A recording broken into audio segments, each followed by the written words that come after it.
Everyone, good morning সবাইকে। আমি মমিতা আর আমার একটি নতুন ভিডিওতে আবার তোমাদের সবাইকে ওয়েলকাম। তো সকালবেলা গাছ থেকে ফুল পেড়ে এবার চলে যাচ্ছি কাজে। তো যাওয়ার পথে মায়ের মন্দিরে আমার মার হাতে ফুলগুলো দিয়ে গেলাম। আর এখন দেখো সকাল সকাল বৃষ্টি পড়ছে আর আমি কতগুলো আমলকি কুড়িয়ে নিয়েছি। এই সেই আমলকি গাছ, এখান থেকে আমি আমলকিগুলো নিয়েছি। আর সকালবেলা আজকে জানো তো প্রচণ্ড বৃষ্টি হচ্ছিলো। এদিকে আমরা সব কিছু রেডি করে দাঁড়িয়ে আছি, তো কিন্তু বৃষ্টি তো আমাদের পিছিয়ে যাচ্ছে না, আর বৃষ্টি হলে আমাদের কাজ হয় না। তো বৃষ্টি কমবে তারপর আমরা কাজে বেরোবো। তো যাই হোক, অনেকক্ষণ দাঁড়িয়ে থাকার পর বৃষ্টি কমলো এবং আমরা ফাইনালি কাজ সেরে এবার বাড়ি চলে আসব।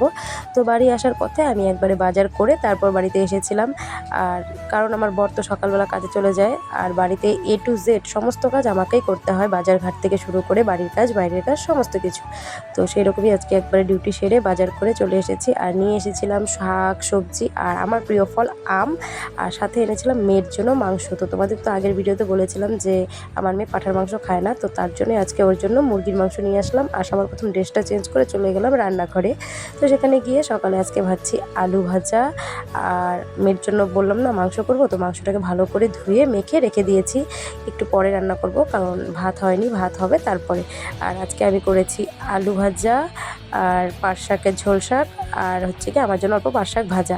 আর এদিকে একটু জামা কাপড় ছিল সেগুলোকে ধুয়ে মেলে দিলাম, আর কালকের কিছু জামা কাপড় ছিল সেগুলোকেও শুকোতে দিয়ে দিয়েছি। আর সকালবেলা দেখালাম তোমাদেরকে কি প্রচণ্ড পরিমাণে বৃষ্টি, আর এখন একদম কাঠফাটা রোদ উঠেছে।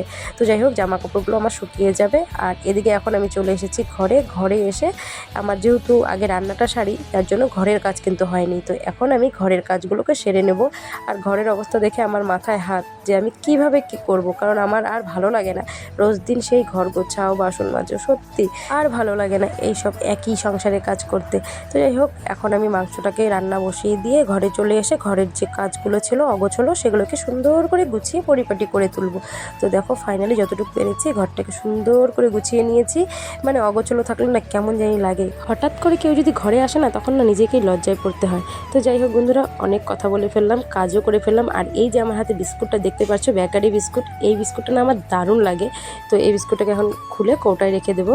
তো সত্যি বলতে আমি তো তোমাদেরকে বলেইছি যে আমার বিস্কুট খেতে ভালো লাগে, তার মধ্যেও কিছু কিছু বিস্কিট আছে যেগুলো আমার খুবই বেশি ভালো লাগে। তো চলো বন্ধুরা, অনেক কথা বলে ফেললাম, আর তোমরা আমার ভিডিওটা পুরোটা দেখো। আর তোমাদের সাথে কথা বলতে বলতে কাজ করতে করতে আমার কিন্তু মাংসও রান্না হয়ে গেছে। আর আজকে মাংসটাকে কষা রান্না করিনি, কি ঝোল ঝোল রেখেছিলাম। আর আজকে দুপুরের মেনুতে ছিল শাক, আলু ভাজা, কারকলের পুর আর মাংস। তো চলো এই দিয়েই তো আমরা আজকে খাওয়া দাওয়া সারবো। আর হ্যাঁ, তোমরা কিন্তু অবশ্যই আমার চ্যানেলটাকে সাবস্ক্রাইব করে পাশে থেকো।